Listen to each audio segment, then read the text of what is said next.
네, 저는 IT 공기업에서 37년 근무 후 2023년 6월에 만 60세로 정년퇴직이었습니다. 나이는 61세입니다. 저는 거의 모든 분야에서 다양한 경험을 가지고 있는데요. 전략기획 업무, 대관공서 업무, 기술영업 업무 이런 업무들을 수행한 경험이 있습니다. 현재는 제가 재직했던 공기업의 협력업체에서 2년 계약해서 근무 중에 있습니다. 사실 모든 사람이 다 경험하지만은 아쉬움 그리고 기대 그 두 가지가 같이 교차를 했습니다. 37년간의 공기업 생활을 청산하는 것에 대해서 굉장히 아쉬움이 있었고요. 또한 60세 이후에 인생을 새로 시작할 수 있다는 그런 기대감에도 충만한 적이 있었습니다. 오랜 직장 생활로 인해서 신체적으로 지치고 정신적으로 피곤했던 그런 일에서 이제는 드디어 해방되었구나라는 그런 생각에 한편으로는 크게 안도도 하고 향후 미래에는 조금 더 정신적, 육체적으로 조금 덜 피곤한 그런 일을 해야 되겠구나 하는 그런 생각으로 내심 정년퇴직 이후에 저의 생활에 대해서 기대가 컸던 것은 사실입니다. 걱정되는 것도 많았습니다. 일단은 은퇴 전과 은퇴 후는 경제적인 측면에서 수입이 큰 변화가 있습니다. 지금 조그만 직장을 구해서 재취업을 하고 있지만은 지금의 수입은 제가 근무했던 주된 직장의 3분의 1 내지는 4분의 1 정도의 수입을 지속하고 있는 그런 상황입니다. 그게 가장 큰 퇴직한 이후에서 우려스러운 그런 상황이고 그런 이에서 소비 패턴이라든지 또 가족하고의 그런 관계 이런 면에서의 많은 변화도 같이 있었습니다. 공기업은 공기업뿐만 아니고 모든 우리나라 기업들이 만 60세 정년퇴직으로 법안이 개정이 됐습니다. 그전에는 제가 다니는 회사는 만 58세였습니다. 2년이라는 근무기간이 연장됨으로써 퇴직 후를 준비할 수 있는 시간이 확보가 되었고요. 거기에 따라서 갑작스러운 퇴직을 맞은 게 아니라서 큰 긴장감과 걱정 없이 퇴직을 하게 되었습니다. 그 임금 피크제 기간 동안에 자격증을 취득을 했습니다. 30년 이상 경험이 있는 영역과 관련된 자격증을 취득을 하게 되는데요. 정보 처리와 관련된 기사 자격증, 그리고 나중에 고령의 나이가 되었을 때 내 눈높이에 맞는 직업을 선택하기 위해서 요양보호사 자격증, 한식조리 기능사 자격증 취득할 수 있었습니다. 그 자격증 자체가 엄청나게 난이도가 높은 자격증이 아니고 일정한 교육을 이수하고 국가의 시험을 응시를 하면은 합격률이 상당히 높은 자격증이기 때문에 2년 동안의 세계 자격증을 같이 취득할 수 있었습니다.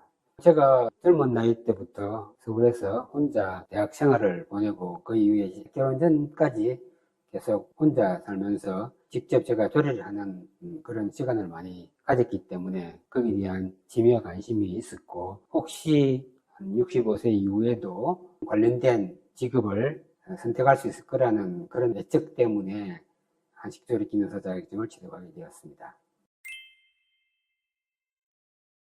퇴직 전에는 제가 퇴직을 하면은 제 그동안은 30년 이상의 경험 그리고 조직에서 익혔던 어떤 능력 이런 것들을 충분히 활용할 수 있는 더 좋은 직장을 구할 수 있을 거라는 그런 기대 심리가 있었습니다. 그러나 막상 퇴직을 하고 비슷한 직종을 많이 찾아보았지만은 제 기대감은 그렇게 성취하기가 쉽지 않다는 것을 오래지지 않아 깨닫게 되었습니다. 그것이 가장 실망스러운 부분이었습니다.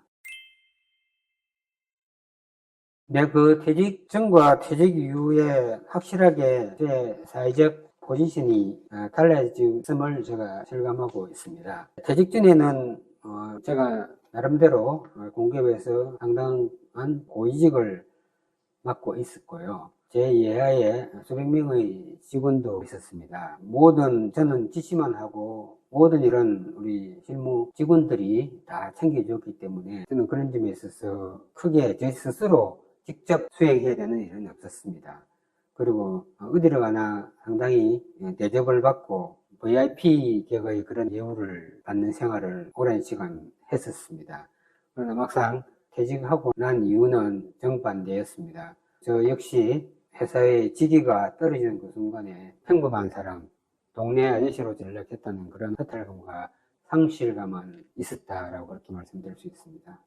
일단 퇴직 전에 우리 직원들하고의 관계에서 큰 변화가 있습니다. 제가 현직에 있을 때는 우리 직원들이 솔직히 저와 쉽게 만날 수도 없는 그 정도의 큰 심리적인 거리감이 있었습니다. 그렇지만 퇴직 이후에는 그 상황이 정반대가 되었습니다. 거꾸로 제가 같이 데리고 있었던 직원들과 접촉을 하려고 해도 지금은 오히려 직원들이 저를 회피하고 거리감을 느끼는, 소외감을 느끼는 어떤 그런 상황이 연출되었습니다. 아마 퇴직 전과 퇴직 후에 가장 큰 변화가 그런 데서 제가 느낀 점이 아닌가 이렇게 생각하고 있습니다. 제가 하고 있는 직종도 제가 메인 직장에서 일하던 일과 서로 연결되기 때문에 간헐적으로 후배들하고 연락하고 가끔 만나기도 합니다. 그렇지만 그 대하는 태도나 어떤 친밀감 이런 게 과거보다 훨씬 못하다라는 것도 동시에 느끼고 있습니다.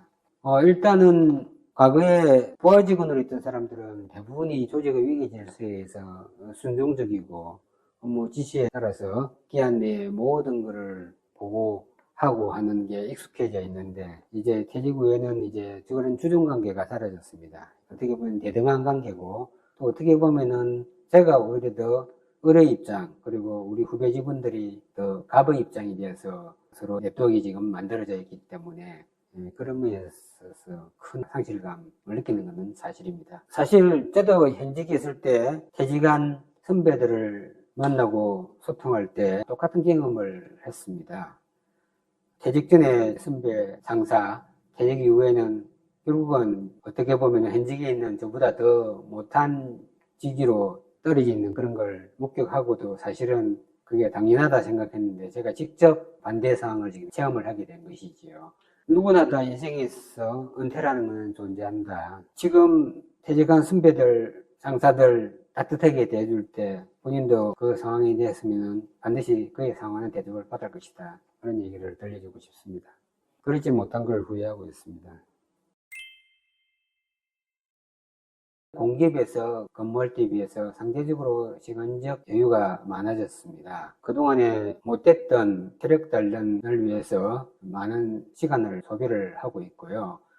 바빠서 만남의 시간을 가지지 못했던 친구들, 동료들을 만나는 그런 시간도 조금 많아졌고요. 특히 가족하고의 유대관계가 많이 좋아졌습니다. 많은 동료들이 그렇게 얘기를 하던데요. 갑자기 바깥에서 생활하던 남편이 집으로 들어왔을 때 삼식이 치고를 받으면서 굉장히 꾸벅을 한다라는 그런 얘기가 있었습니다. 그렇지만 저의 경우는 정반대였습니다.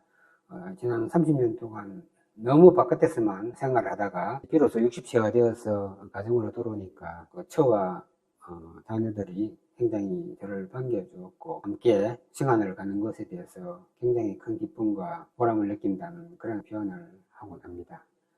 오늘 아침에도 역시 저희 집사람이 비록 어제 저녁에 조리한 거지만 찌개와 몇 가지 반찬 그리고 백반 이런 걸 제공해 주었고 저는 그걸 맛있게 먹고 출근할 수 있었습니다.